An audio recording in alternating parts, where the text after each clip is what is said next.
이제 우리 마지막 내용요.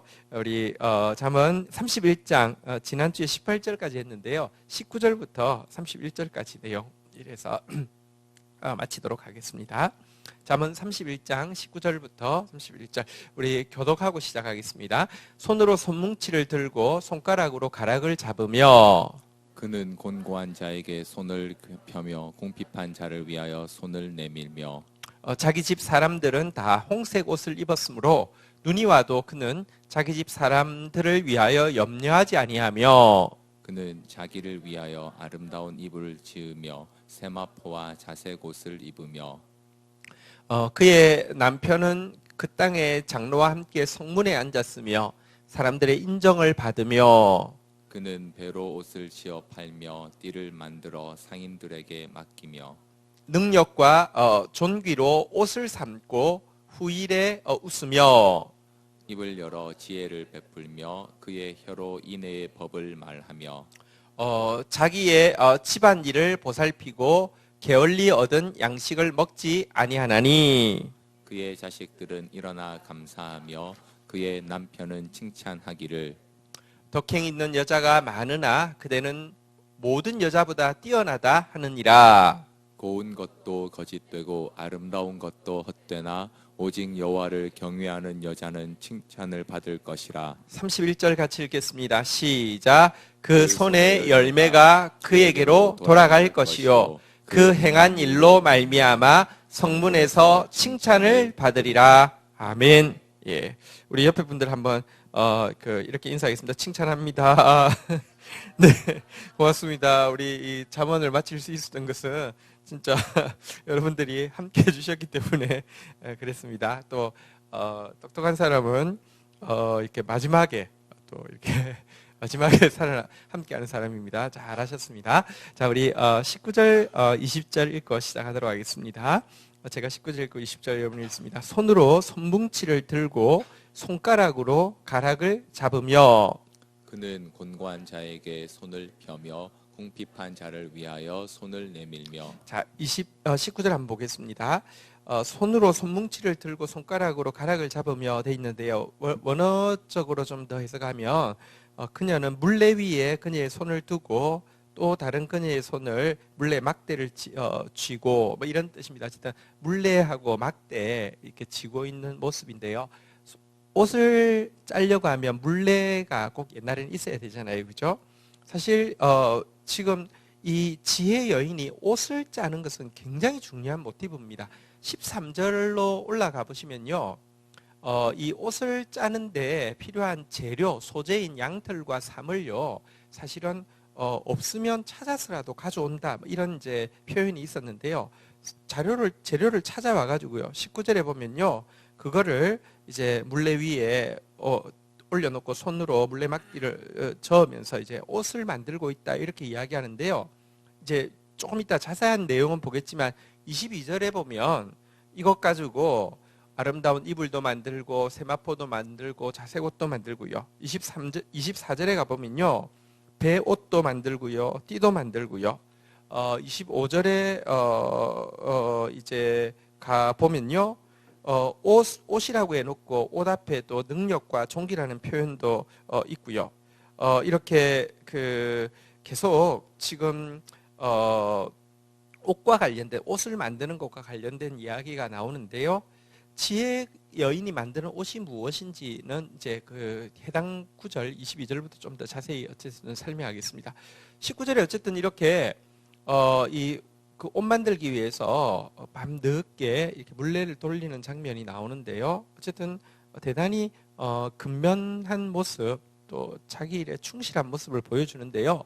바로 이어서 20절에 보니까요, 그렇지만 이 근면함이, 이 충실함이 이기심이나 좁은 자기만을 돌아보는 것으로 국한되지 않고요, 인자함과 다른 사람을 돌아보는 것에 바로 직결되고 있는 모습을 보여줍니다. 그는 공고한 자에게 손을 펴며 궁핍한 자를 위하여 손을 내밀며 그랬는데요. 조금 더 원어적으로 해석하면요, 가난한 자에게, 궁핍한 자에게 그녀의 손바닥을 보이며 이랬는데요. 이 손바닥을 보인다는 것은 무슨 뜻이냐고 하면 이렇게 하지 않고 꽉 움켜쥐고 있는 사람이 있잖아요. 그죠? 내가 얼마나 애써서 한 건데! 이러면서 이렇게 꽉 쥐는 게 아니라 손을 편다는 뜻입니다. 대단히 근면하고 자기 일에 충실하지만 동시에 이 지혜가 들어오면요. 또 굉장히 인자롭고요. 다른 사람을 돌아보는 모습을 보여주고 있습니다. 우리 지난주에 중보기도를 가장 잘 보여주는 성경 구절이 빌립보서 2장 4절이라고 했잖아요. 우리 같이 한번 읽어보도록 하겠습니다. 시작. 각각 자기 일을 돌볼 뿐더러 또한 각각 다른 사람들의 일을 돌보아 나의 기쁨을 충만하게 하라.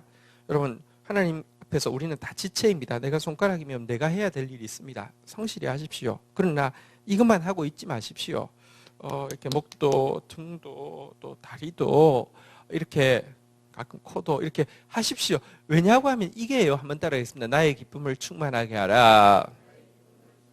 이게 머리 대신 예수 그리스도의 기쁨을 충만하게 하고요. 뿐만 아니라 그렇게 하는 게 손도요. 훨씬 낫습니다. 그렇잖아요. 그죠? 어쨌든 지금 이 지혜가 들어오면은 굉장히 성실하게 지금 옷을 만들고 있는데 그러면서도 손을 움켜쥐지 않고 펴는 모습입니다. 항상 사람이 이중적이기가 쉬워요. 막 근실하지 않은 사람, 충실하지 않은 사람 그러면서도 남의 일만 자꾸 돌아보고 뭐 이렇게 세상 좋은 사람인 척 혼자 다 하는 사람이 있는가 하며 어떤 사람 참 근면하고 충실한데요. 진짜 인자란 진짜 돌아봄이란 너무 작고 너무 작은 경우가 많습니다. 이래도 안 되고 저래도 안 되고요. 같이 있어야 합니다. 어쨌든 물레 돌리는 손, 일을 꽉 쥐고 있는 손 그러면서도 가난한 자를 위해서는요. 손을 언제든지 이렇게 펼 수 있는 이렇게 너그럽게 펼 수 있는 이 손 이게 참된 지혜가 들어온 것입니다. 세상 지혜가 들어오면요. 막 쥐는 것밖에 못하거나 아니면 세상 지혜가 들어오면요. 그냥 막 이렇게 내실은 없어도요. 남한테 좋은 소리 들으면서 이게 사는 비법인 사람들도 있습니다. 하나님의 지혜가 들어올 때요. 진짜 균형을 이루게 되지요. 이 모습은 사실은 성경에 보면 도르가라는 여인의 모습을 좀 보여줍니다. 도르가라는 여인이 욥바에 사는 여인이었는데요. 선행과 구제가 심히 많은 여인이었다. 성경이 그렇게 이야기하는데요. 그래서 그녀가 근데 갑자기 죽게 되었죠. 그랬을 때 많은 과부들이 베드로가 오자 도르가가 자기에게 선물한 속옷, 겉옷을 이렇게 막 보여주면서 그러니까 옛날에는 옷이라는 게 사는 게 아니잖아요. 만드는 거잖아요. 얼마나 물레질을 자기 옷 하나 만들기도 쉽지 않을 텐데요. 그 많은 과부들 돌아보려고 이렇게 한 것을 얼마나 열심히 했을까요? 막 보여주면서 울 때에 베드로가 사람들 다 보내고 무릎 꿇고 기도하고 나서 다비다야 일어나라 하니까 일어나서 앉게 되고 그래서 욥바 사람들이 다 주를 믿은 그런 일이 있는데요. 어쨌든 예수 믿는 사람의 모습이 어떤 모습일까 한번 따라하겠습니다. 도르가 아까 제가 다비다라고 그랬는데 다비다도 같은 이름입니다.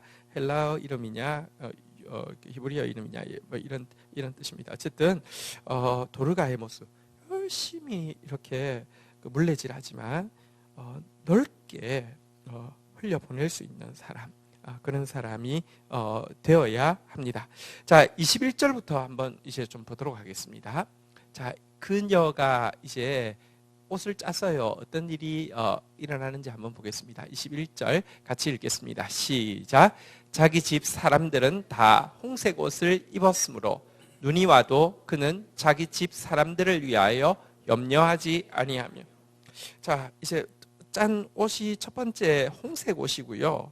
한번 따라하겠습니다. 자기 집 사람들, 뭐 남편도 될 수 있고 특별히 이제 자녀들을 이야기하겠죠. 어쨌든 자기 자녀들을 위해서 홍색 옷을 짰다 이렇게 이야기하고 있는데요. 홍색 옷이 여기서 보니까 눈이 와도 걱정하지 않는 이제 겨울 옷으로 나오고 있습니다. 왜 홍색 옷이 겨울 옷인지는 정확하게는 잘 모릅니다. 뭐 글쎄요, 뭐 우리 보통 겨울 옷 좀 검은색이 옛날에 좀 많았지 않았습니까? 뭐 그런 것처럼 이스라엘이 그랬을 수 있고요. 혹은 여기 홍색이라는 단어는 원어는 사님이라는 단어인데요.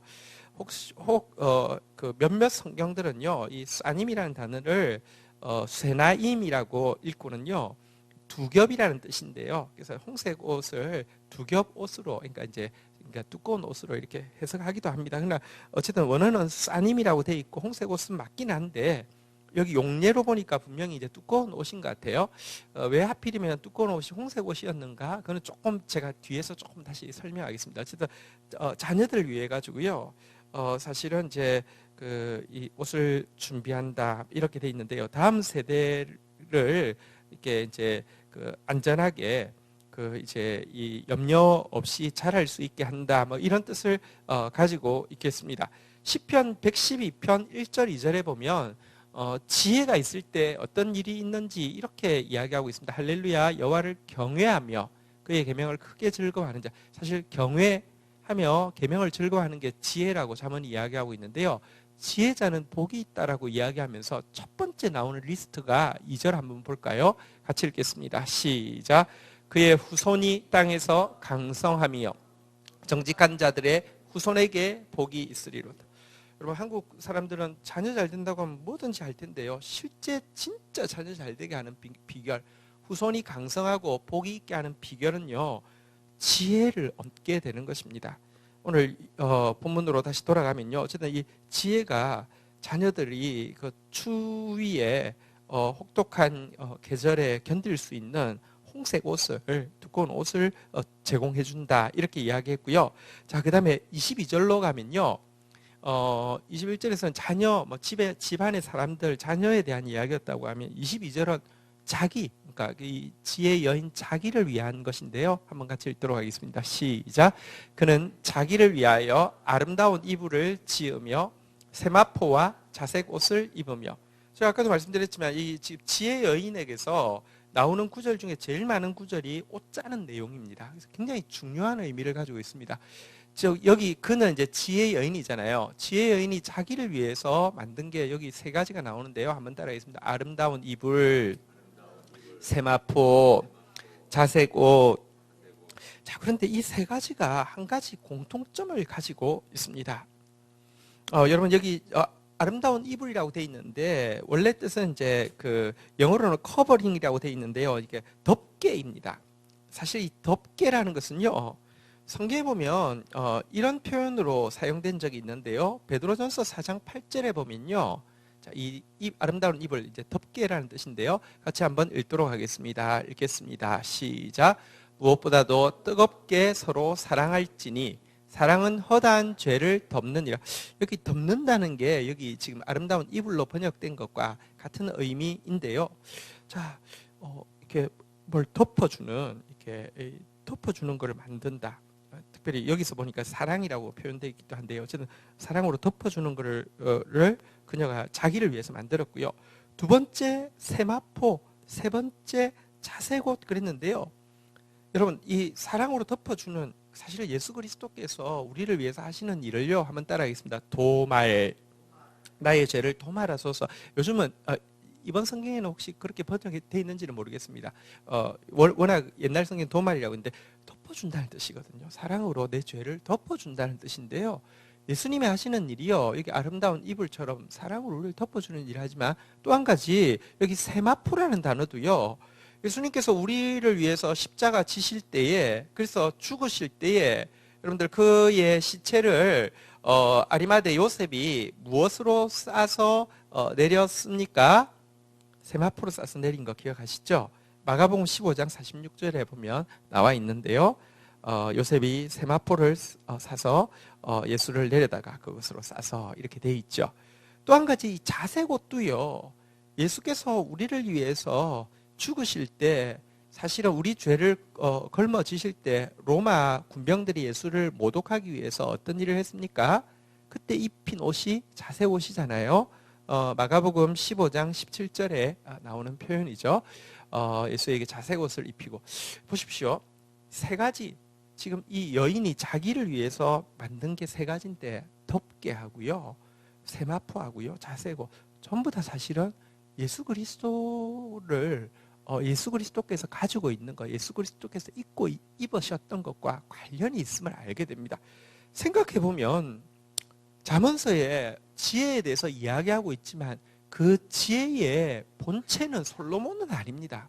솔로몬은 이 지혜에 관해서 이야기했고요. 지혜를 말했지만 삶으로 제대로 살아나지 못해서 하나님이 긍휼이 없었으면 지혜와 딱 반대로 끝날 뻔했습니다. 지금 솔로몬이 말한 지혜는 이제 자기를 이야기하는 게 아니라 완전한 지혜에 대해 관해서 이야기하고요. 그 완전한 지혜의 본체가 예수님이실 텐데요. 그 예수님 오늘 22절에 자기를 위하여 이렇게 만든 것, 실은 예수님의 그 사랑의 덮개, 그리고 그의 순결한 세마포와 그의 왕권을 상징하는 자세고 다 예수 그리스도의 것이고요. 그러나 우리의 범죄로 말미암아 이 모든 것을 잃어버린 우리를 덮기 위해서요. 사실은 죽임을 당하여서 세마포로 입었고요. 조롱을 받기 위해서 자색옷을 입었잖아요. 그죠? 예수님이 입으시던 것과 관련이 있음을 알게 됩니다. 자, 23절 한번 보겠습니다. 21절에서는 이제 자녀들을, 다음 세대를 위해서, 또 자신을 위해서 이제 남편, 여기 남편은 이제 이 지혜를 받아들인 사람을 이야기하겠죠. 자, 남편에게는 어떤 일이 일어납니까? 같이 읽겠습니다. 시작. 그의 남편은 그 땅의 장로들과 함께 성문에 앉으며 사람들의 인정을 받으며, 이 지혜를 영접한 사람에게는 장로들과 함께 성문에 앉는다는 것은 통치자가 된다는 뜻입니다. 성문은 그 당시 재판을 하고요.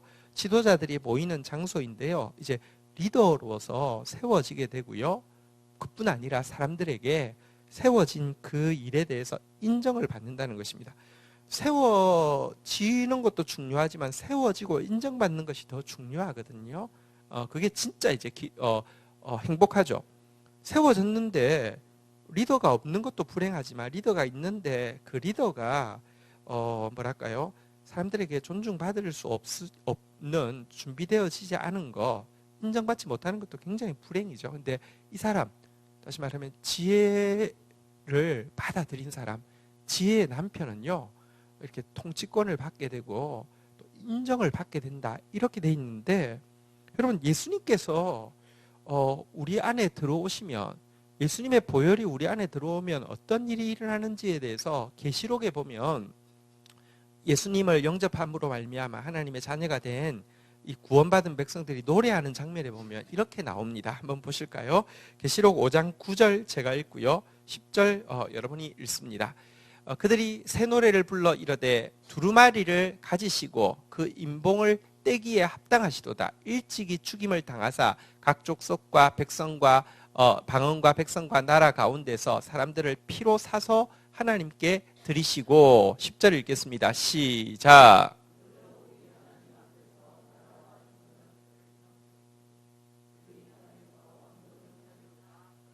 여러분, 예수님을 찬양하고 있는데 보니까 우리를 위해서 죽임을 당하신 분, 그래서 이 마지막 심판의 책에 임봉을 떼시기에 합당하신 분, 당신의 피로 말미암아 수많은 사람을 사서 하나님께 드리신 분, 그 결과 그 피로 말미암아 그 산 사람들이 10절에 보니까요, 그 사람들이 어떻게 된다고요? 하나님 앞에서 나라와 제사장으로 삼으셨으니까 왕 같은 제사장이라는 뜻인데요. 어쨌든 리더가 되어서요, 그들이 이 땅에서 왕노릇하리로다. 예수로 말미암아 구원받은 사람들은요, 실은 여러분들 역할은 다 다르지만 전부 여러분들 생명의 왕노릇, 자기가 있는 곳에 생명을 흘려보내는요, 이 사람으로 인정받게, 회복되게 만들어 주신다라고 성경은 이야기하고 있습니다. 어쨌든 예수 그리스도께서 하시는 일, 이 참된 지혜가 하는 일이 바로 오늘 여기 본문에 지금 나와 있는 것을 보게 됩니다. 그뿐 아니라 24절에 가보면요, 오늘 본문 24절로 한번 가보도록 하겠습니다. 본문 24절로 갑니다. 같이 읽겠습니다. 시작. 그는 배로 옷을 지어 팔며 띠를 만들어 상인들에게 맡기며, 여기 보니까 또 만든 게 나오죠. 여기 보니까 무엇입니까? 한번 따라하겠습니다. 배옷, 띠.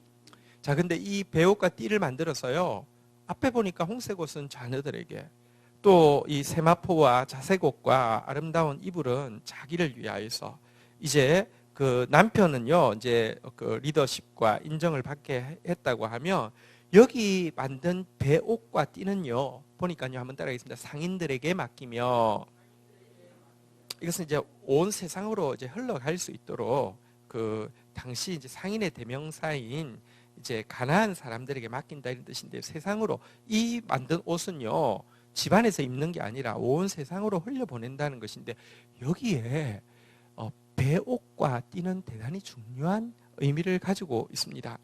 무엇이냐고 하면요, 배옷과 띠는 사실 제사장이 입는 이렇게 기초 복장입니다. 여러분, 화장을 제가 안 해봐서 잘 모르지만 우리 자매들 화장할 때 이렇게, 요즘은 뭐라고 하는지 모르겠습니다.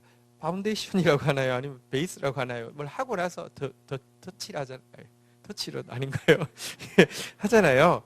근데 제사장도 마찬가지입니다. 옷이, 기본 옷은요, 안에는요 배옷에다가 띠를 하고 그 다음에 에봇을 입고 이렇게 막 이렇게 되는 것입니다. 모든 제사장의 베이스는요 배옷과 띠입니다. 확인 한번 해보실까요? 출애굽기 28장 39절 같이 읽겠습니다. 출애굽기 28장 출애굽기 28장 39절, 29장 39절 말고 같이 읽겠습니다. 시작.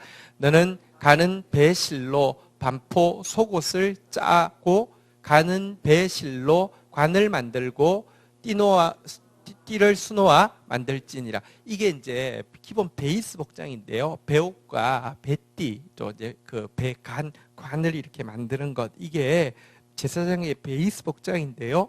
어쨌든 여기 이것을 보면 이 지혜가요, 다음 세대를 위해서 또 이 지혜를 받아들인 당사자를 위해서뿐만 아니라 사실은 온 세상에 제사장, 다시 말하면 거룩을 상징하는 이제 거룩을 확장시켜 나갈 것이다, 이런 의미를 가지고 있음을 보게 됩니다. 25절을 한번 다시 보겠습니다. 여기도 옷과 관련된 모티브가 나오는데요. 같이 읽겠습니다. 시작. 능력과 존귀로 옷을 삼고 후일을 웃으며. 자, 이것은 이제 지혜 여인 자체에 대한 이야기잖아요. 위에 보면 지혜 여인이 자기를 위해서 만든 게 뭐였습니까? 다시 한번 따라하겠습니다. 아름다운 이불, 세마포, 자색옷. 자, 여기 보니까요, 나온 건요, 한번 따라하겠습니다. 능력, 존귀. 근데 보시면 이게 굉장히 의도적임을 알 수 있습니다. 이 능력과 존귀라는 것은요, 구약에 보면 분명히 여호와의 옷을 이야기하고 있고요. 신약에 보면, 계시록에서 보면, 우리가 아까 5장 읽었었는데요. 계시록에서 보면요, 5장 12절에 보면 이 능력과 존귀는 누구의 옷이냐고 하면요, 계시록 5장 12절 한번 읽어보도록 하겠습니다. 같이 읽겠습니다. 시작. 큰 음성으로 이르시되 죽임을 당하신 어린 양은 능력과 부와 지혜와 힘과 존귀와 영광과 찬송을 받으시기에 합당하도다 하더라. 구약에 계속 존귀와 능력이 그에게 있도다, 이게 여호와께 드리는 찬양이었다고 하면, 신약에 보면 예수님께 드리는 찬양에 이 능력과 존귀 이렇게 이야기하고 있는데요. 정확하게 예수 그리스도가 입으실 옷을 이야기하고 있습니다. 이게 의도되지 않은 우연일까요? 진짜 지혜의 본체이신 예수 그리스도께서 입으실 그 능력과 존귀에 대해서 이야기하고 있고요. 또 오늘 그 25절에 아주 그 아름다운 표현이 나오는데요. 한번 따라하겠습니다. 후일을 웃으며. 우리 표현대로 한번 인사하겠습니다. 후일을 웃읍시다. 네, 원래 정확한 원래 뜻은 장차 올 날들을 기뻐하며, 그러니까 이제 장차 올 영광을 소망한다, 이런 뜻이겠죠. 근데 이 후일을 웃는다는 말이 정확하게 예수 그리스도께서 이 땅에서 행하실 일을 보여주는 표현이죠. 히브리서 12장 2절에 보면요, 예수 그리스도에 대해서 믿음의 주요, 믿음의 주이기도 하고요, 또 지혜의 주이기도 하죠. 믿음의 주요, 온전하게 하시는 이인, 믿음을 온전하게 하시고요, 지혜를 온전하게 하시는 이인 예수를 바라보자. 한번 따라하겠습니다. 그는 그 앞에 있는 기쁨을 위하여. 아까 후일을 웃으며가 장차 올 날들을 기뻐하며 그랬는데요, 앞에 있는 기쁨을 위하여, 장차 올 날을 기뻐하며, 똑같은 표현이잖아요. 앞에 있는 기쁨을 위하여 십자가를 참으신 분. 그래서 결국은 각 나라 족속 백성 방언에서 나온 사람들이 그분께, 어린 양께 능력과 존귀를 고백하게 되는 바로 그분의 이야기임을 또 보게 됩니다. 자, 26절 이제 이 그 지혜의 입에서 나오는 말에 대해서 이렇게 표현하고 있습니다. 같이 읽겠습니다. 시작. 입을 열어 지혜를 베풀며 그의 혀로 인애의 법을 말하며. 자, 이제 그 이 지혜 여인의 그 입에서 나오는 것에 대해서 좀 이제 다루고 있는데요. 여기 보니까 지혜 여인에게 이 입을 열어 지혜를 베푼다 그랬는데 어쨌든 뭐 지혜 여인이니까 지혜를 베풀죠. 그런데 그 뒤에 보니까요. 한번 따라하겠습니다. 인애의 법을 말하며. 달리 좀 생각해 보면 이 지혜 여인이 혀에서 나오는 것을 한마디로 이야기하면 인애의 법이라고 지금 이야기할 수 있는데요. 어쨌든 지금 그녀에게서는 인애의 법이 나온다 그랬는데, 자, 이 인애의 법에 대해서 조금 이제 설명을 드리겠습니다. 여기 인애라고 돼 있는데 헤세드라는 단어인데요. 성경에 제일 많이 번역한 것은 인자라는 표현으로 제일 많이 번역하고요. 가끔은 인애라고 또 번역하고요. 사랑으로도 번역하는데요. 제일 많이 번역한 것은 인자인데요. 그래서 그냥 성경을 이제 그 읽을 때 딱 들어오게 하기 위해서 한번 따라하겠습니다. 인자의 법. 자, 지혜가 뭐냐? 간단하게 이야기하면 인자의 법이다. 이렇게 생각할 수 있겠습니다. 자, 그런데요, 이 인자라는 단어는요, 꼭 여러분들 짝이 있는데요, 반드시 같이 나오는 짝이 있습니다. 뭐냐고 하면 한번 따라하겠습니다. 성실. 인자와 성실은요, 물론 성실은 진실 혹은 충실 뭐 혹은 진리라는 단어로도 가끔 번역되기도 하는데요. 어쨌든 이 두 단어는요 거의 같이 나온다고 보면 됩니다. 인자만 나오면 이 성실이 에무나라는 이 성실이 빠져 있다고 생각하시면 됩니다. 마치 무엇과 같으냐고 하면요, 공의의 짝이 무엇입니까? 정의잖아요. 그죠? 공의와 정의는 항상 같이 나오는데요. 공의만 나오도 그건 사실 정의를 지금 담보하고 있는 것입니다. 인자와 성실은 항상 같이 나오는데요. 인자만 나와도요, 사실은 성실을 지금 이렇게 가로 안에 들어가 있다고 생각하시면 됩니다. 제가 하나님 나라에 네 기둥이 있다고 그랬는데요. 한번 따라하겠습니다. 공의와 정의, 인자와 성실. 공의와 정의는 이 하나님 말씀을 이야기한다고 계속 이야기했잖아요. 그죠? 이게 하나님 나라의 이론이라고 하면 정의는 하나님 나라의 실천이라고 할 수 있습니다. 이거를 삶으로 옮긴 걸 실천, 정의라고 하고요. 공의, 정의. 인자는요, 하나님 나라 백성의 마음가짐을 이야기하고요. 성실은요, 하나님 나라 백성의 행동 거지를 이야기합니다. 그래서 지금 여기 인자의 법이, 인애의 법, 인자의 법을 말한다고 그랬는데, 지혜가 뭐냐? 인자의 법, 인자. 그리고 제가 아까 이야기한 대로 성실, 인자와 성실. 진짜 지혜는 뭐냐? 하나님 나라의 마음가짐, 하나님 나라의 행동 거지가 자기 속에 들어오게 하는 게 지혜다. 이렇게 그래서 지혜를 가지면 가질수록 하나님 나라 백성다운 마음가짐을 가지게 되고, 지혜를 가지면 가질수록 하나님 나라 백성다운 행동 거지를 가지게 되는 것이죠. 그리고 이와 같은 마음, 이와 같은 행동은 예수 그리스도의 마음이고 예수 그리스도의 행동이죠. 자, 그런데 제가 오늘 26절에서 한 가지만 좀 더 유념해서 보려고 하는 것이 있습니다. 지혜의 여인을 다루고 있는데요. 10절부터 31절까지 22 알파벳으로 이렇게 쭉 이렇게 첫자가 알파벳, 히브리어 알파벳 첫자, 알렙벳 이렇게 기멜, 달렛 이렇게 하면서 쭉 나오고 있는데 22구절 중에서 지혜의 여인을 다루고 있는데요. 말에 대해서는 딱 한 구절 다루고 있습니다. 아니, 지혜 그러면 주로 말에 대해서 많이 나올 것 같지 않습니까? 근데 의외로요, 딱 한 구절 다루고 있습니다. 물론 앞에서 지혜에 대해서 이렇게 지혜로운 행실에 대해서 막 이야기할 때 말에 대해서 참 많이 나왔는데요.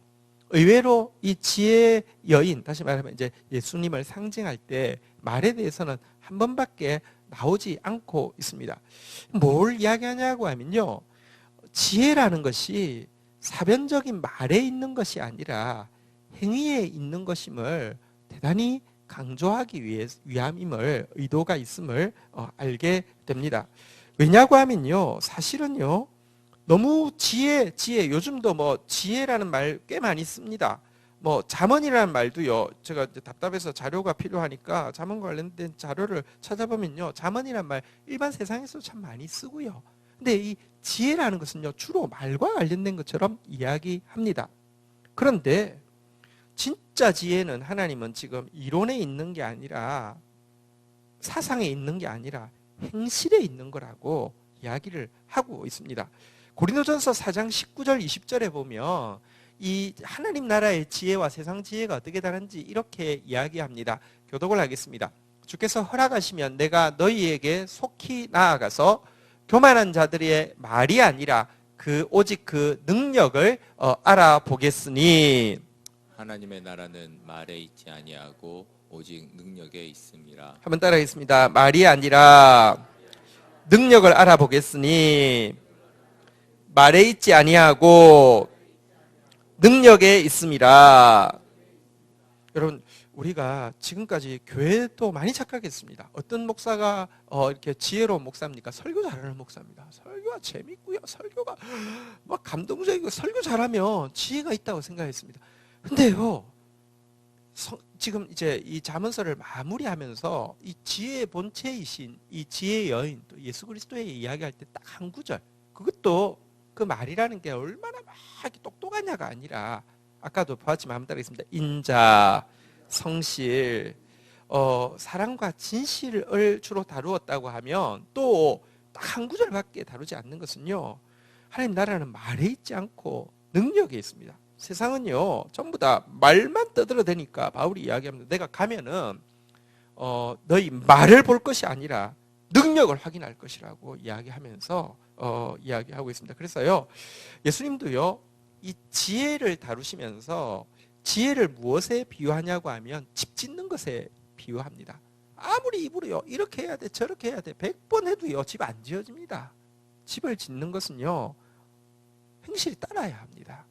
어쨌든 여러분, 그냥 우리가 성경을 알게 될 때, 특별히 우리가 지금 잠언을 이제 다 뗐습니다. 오늘 책거리 하시면서 뿌듯하실 수도 있는데요. 자, 그런데 아는 게 지혜가 아니라요, 행하는 것이 지혜입니다. 그리고 아는 것의 핵심도요, 얼마나 똑똑하냐에 있는 것이 아니라, 다시 한번 따라하겠습니다. 인자, 성실.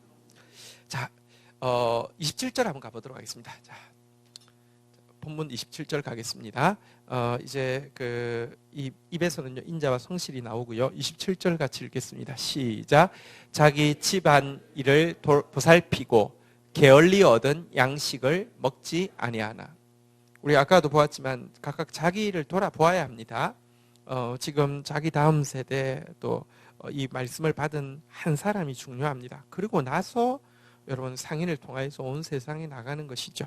자기 집안 일을 보살피는데요, 여기 한 가지 중요한 표현이 있네요. 한번 따라하겠습니다. 게을리 얻은 양식을 먹지 아니하나니. 우리는요, 지혜가 있다는 것을 뭐라고 표현하냐고 하면요, 머리가 좋으면 있잖아요. 머리가 좋으면 손발이 고생을 안 한다 그러잖아요.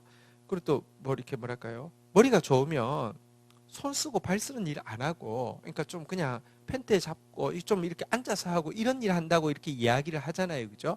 우리한테는요, 머리 좋다는 것은요, 사실은요, 그러니까 손발 안 움직여도 되는 거, 이런 이미지가 되게 가능합니다.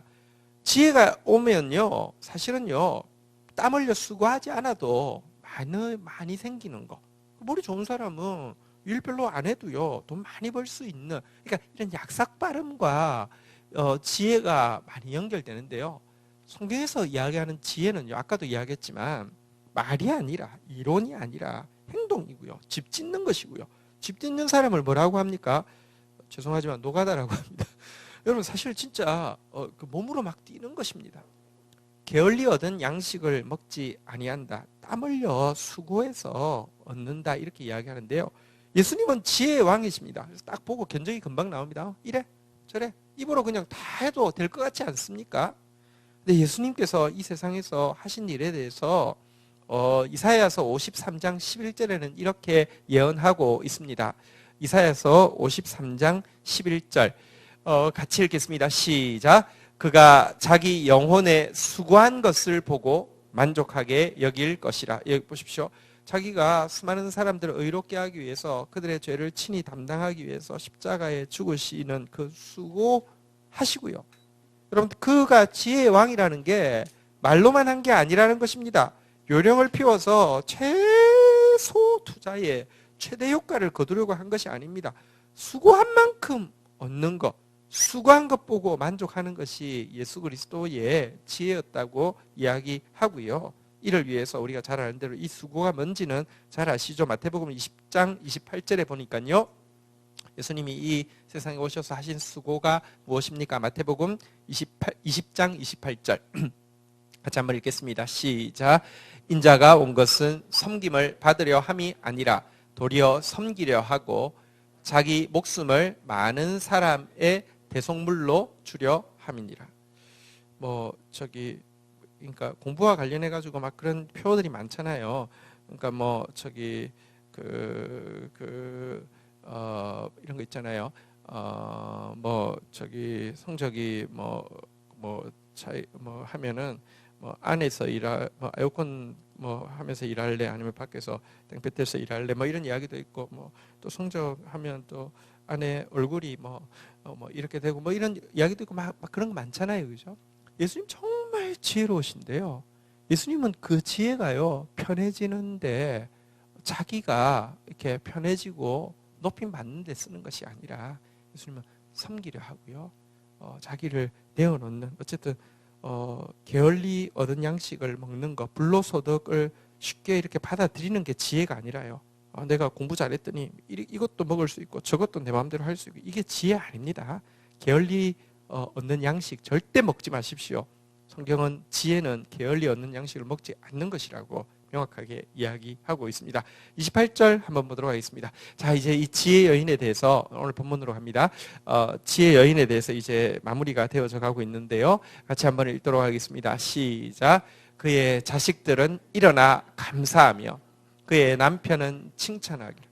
홍색 옷을 입은 자식들이, 아까 그 홍색 옷이 그렇게 생각해 보면 아까 그 두 겹 옷 이런 뜻도 이렇게 단어를 바꾸어서도 설명할 수 있겠지만, 예수 그리스도께서 사실 이렇게 다음 세대를 위해서 입히신 옷이기 때문에 그냥 홍색 옷 그 자체만으로도 의미가 되게 있죠. 예수 그리스도의 보혈의 옷을 이야기합니다. 홍색 옷을 입은 자식들, 그리고 이 남편, 그를 받아들임으로 말미암아 성문위에서 사람들이 인정받는 리더가 되어진 이 남편이 이 지혜 여인을 막 칭찬합니다.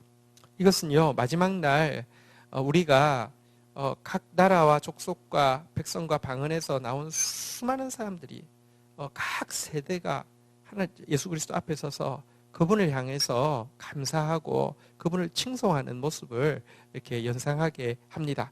자, 그분께 무엇이라고 이 지혜 여인 또 예수님께 무엇이라고 찬양합니까? 29절 같이 읽겠습니다. 시작. 덕행 있는 여자가 많으나 그대는 모든 여자보다 뛰어나다 하느니라. 여기 한 가지 인정하고 나가십시다. 한번 따라하겠습니다. 덕행 있는 여자가 많으나. 여러분, 사실 예수 외에도요, 꽤 특스럽고요. 예수 외에도요, 이 성경의 지혜 외에도요, 꽤 도움될 만한 거 세상에 없지 않습니다. 여러분들 무식하게 그냥 세상 지식이나 지혜는 전부 다 폄하하고 덮어놓고 그냥 그렇게 취급할 거 아닙니다.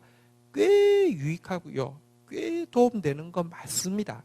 그런데요, 다시 말하면 지혜 여인, 다시 말하면 예수 그리스도는요, 그 모든 것과 비교할 수 없다는 것입니다. 앞에 대해서 너무 무지하면서도요, 그냥 나 예수만 믿으니까 됐어, 이렇게 이야기하지 마십시오. 꽤 유익하고 꽤 도움될 수 있습니다. 그런데요, 또 이것만 알고요, 에이 성경 시시해 하면서, 아니요, 이거 아십시오. 그런데요, 이거 알아도요, 예수 그리스도를 알고 나면요, 비교가 안 된다는 것입니다. 정말 이게 바른 모습입니다. 바울이 이렇게 고백했지 않습니까? 바울이 빌립보서 3장 7절 에 가면 이렇게 이야기합니다. 같이 한번 읽도록 하겠습니다. 읽겠습니다. 시작. 그러나 무엇이든지 내게 유익하던 것을 내가 그리스도를 위하여 다 해로 여길 뿐더러. 바울이 굉장히 좋은 교육 받았습니다. 그가 받았던 교육은 도움이 되는 것입니까? 유익한 것입니까? 도움이 안 되고 해로운 것입니까? 유익한 것입니다. 수사학도 도움되고요. 철학도 도움되고요.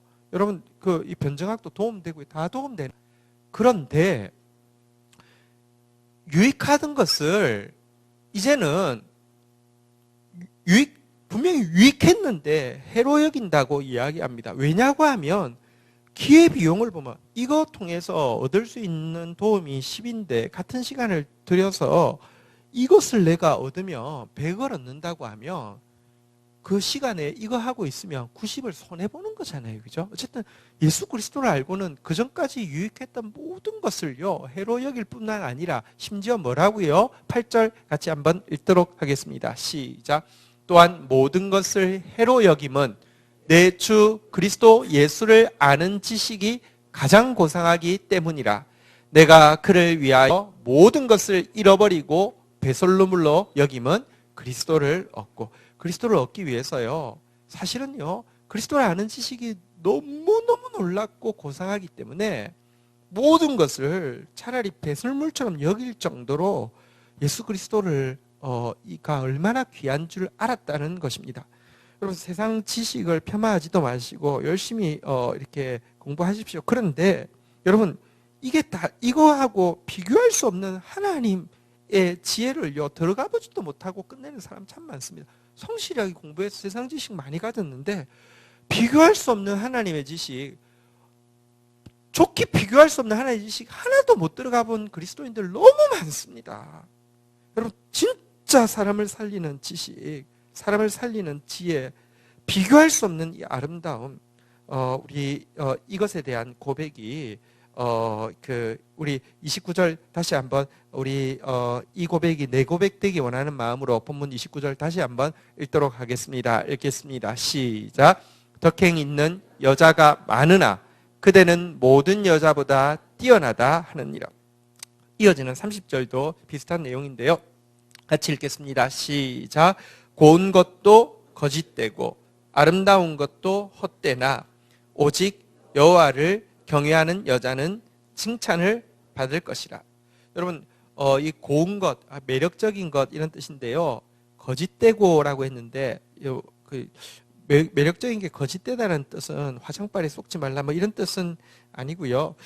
거짓되다는 말에는 실망을 준다 이런 뜻인데요. 우리에게 굉장히 매력을 준 것도요, 지나보면요, 그런 지식, 그런 지혜, 그런 처세, 그런 방법들이요, 지나보면 실망을 주는 경우가 대부분입니다. 아름다운 것도요, 사실 지나보면요, 헛된 것임을 알게 됩니다. 세상에 덕행 있는 여자가 많다고 그랬죠. 지식도요, 지혜도요, 사조도요, 철학도요, 매력적이고 아름다워 보일 수 있지만 지나보면요, 실망을 주고요, 솔로몬의 고백대로 헛되니 모든 것이 헛되다. 사실 영원한 것 없습니다. 영원하지 않은 것은 사실은 다 헛된 것입니다. 그러나 참된 지혜, 여호와를 경외하는 이 참된 지혜는요, 끝까지 한번 따라하겠습니다. 칭찬을 받을 것이라. 여러분, 그 칭찬을 받게 될 것이다, 이렇게 이야기하고 있습니다. 31절 마지막 절인데요, 우리 마지막 절입니다. 같이 읽겠습니다. 시작. 그의 손의 열매가 그에게로 돌아갈 것이요 그의 행한 일로 말미암아 성문에서 칭찬을 받으리라. 다시 한번 따라하겠습니다. 칭찬을 받으리라. 여러분, 이 달란트 비유에 보면 마지막에 5달란트, 2달란트는 칭찬받잖아요, 주인에게. 그죠? 여러분, 우리 인생이 결국은요, 칭찬받아야 합니다. 그렇지 않으면 우리 인생은 끝장입니다. 칭찬받을 수 있는 비결이 뭐냐? 지혜라고 이야기하고 있는데요. 여기도 보니까요, 한번 따라하겠습니다. 그 손에 그 행한 일로, 지혜는요, 머리에 있는 게 아니라 손을 통하여서 행한 일을 통하여서 드러난다고 계속 이야기하고 있습니다. 말이 아니라 하나님은요, 네가 무슨 말하고 지냈는지 한번 보자. 그러니까 네가 말 얼마나 잘했는지 보자. 이렇게 하지 않습니다. 심판할 때는 말을 봅니다. 왜냐고 하면 이 형벌을 줄 때는 말을 봅니다. 말로 얼마나 악을 행했는지 모릅니다. 그런데요, 상급 주실 때는 말이 아니라요, 행실을 볼 것이라고 성경은 자꾸 이야기하고 있습니다. 이 손으로 그 행한 일로 말미암아 칭찬받을 것이다라고 이야기를 하고 있고요. 그리고 특별히 여기 보니까요, 한번 따라하겠습니다. 열매, 칭찬. 내가 손으로 열심히 했습니다. 행한 일이 많았습니다. 여러분, 열심히 했다고 손을 부지런히 놀려서 행위로 열심히 했다고 다 열매가 되느냐? 아니요. 헛된 게 너무 많습니다. 후회될 것도 너무 많고요. 실망할 것도 너무 많습니다. 그러나 지혜를 가지고요, 손으로, 행실로 심게 되면요, 반드시 한번 따라하겠습니다. 열매가 그에게로 돌아갈 것이요, 칭찬을 받으리라. 열매는 반드시 실망시키지 않고 그에게 돌아올 것이고요. 지혜를 가지고 행한 사람은요, 반드시 칭찬이 그에게 돌아온다. 이렇게 이야기하고 있는데요. 잠언 31장 31절 마지막 절을 보면서 올해 우리 표 한번 따라하겠습니다. 의의 열매가 가득하리라. 그리고 지금 우리 7월 달에 빌립보서에 말씀이 나왔잖아요. 빌립보서 1장 11절이 이 원래 구절인데요. 1장 11절 한번 같이 읽도록 하겠습니다. 마지막 구절입니다. 같이 읽겠습니다. 시작. 예수 그리스도로 말미암아 의의 열매가 가득하여 하나님의 영광과 찬송이 되기를 원하노라. 여러분, 의의 열매가 가득하려고 하면요, 지혜가 있어야 합니다. 한번 따라하겠습니다. 예수 그리스도로 말미암아. 지혜 없이는요, 열매가 내 것 되지 않습니다. 지혜의 본체가 예수 그리스도잖아요. 그래서 예수 그리스도로 말미암아 의의 열매가 가득한데요. 예수 그리스도로 말미암아 의의 열매가 가득하면요, 하나님께 영광이 되고요. 그 다음에 여기 뒤에 보니까요, 한번 따라하겠습니다. 찬송. 이 찬송이라는 단어는 에파이노스라는 단어인데요. 이 단어는 실은 찬송으로 번역하면 보통 찬송으로 번역하는 단어가 아닙니다. 이 단어는 한 8번, 9번 나오는데 대부분은 뭘로 번역되냐고 하면요, 한번 따라하겠습니다. 칭찬으로 번역되는 단어입니다.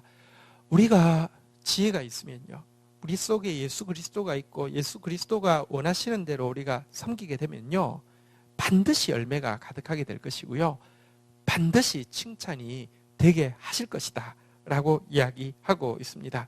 우리 잠언서 이제 마쳤는데요, 잠언에서 가르치고 있는 지혜 가지고 우리 손으로, 우리 행실로, 행함으로 말미암아 의의 열매가 가득하여서 하나님께 영광, 또 하나님으로부터 칭찬받는 저와 여러분들 되기를 주의 이름으로 축원드립니다.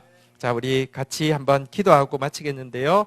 오늘 우리 19절부터 읽었던 내용들 우리 눈 뜨고 한 구절 한 구절 내가 고백하면서 같이 기도하고 주님 앞에 기도로 심고 도와달라고, 이 말씀이 기억나게 해달라고, 이 말씀을 살아내게 해달라고, 성령님 도와달라고 기도하면서 마치도록 하겠습니다. 같이 기도하시겠습니다. 하나님 감사합니다. 솔로몬을 통하여서 지혜 중에 지혜의 잠언서를 우리에게 허락하시고, 또 감추는 것은 하나님의 영광이고 찾아내는 것은 우리의 영광인데, 또 주님을 신뢰하는 마음으로 한 구절 한 구절 그 뜻을 살피며 상고하면서 이제 잠언서를 마칠 수 있도록 도와주셔서 감사합니다. 성령께서 지혜 주시지 않으시면 알 수 없는 내용이었습니다. 그러나 또 하나님 나라가 말에 있지 않고 능력이 있음을 고백합니다. 머리로 안 것은 아무것도 안 것이 아님을 고백합니다. 성령이여 기억나게 하시고, 성령이여 살아낼 수 있도록 도와주셔서 우리를 통하여서 또 인애와 성실이, 우리를 통하여서 충실함을 넘어서는 또 돌아봄이 넘치는 그런 교회가 되어질 수 있게 하여 주시며, 이 지혜가 있을 때 다음 세대가 강성하고 복되다 말씀하셨사오니, 하나님 이 지혜 가지고 우리 교회 이름답게 우리의 다음 세대들이 갈수록 강성하며 복된 교회 세워갈 수 있도록 축복하여 주시옵소서. 감사합니다. 예수 그리스도의 이름으로 기도 올립니다. 아멘.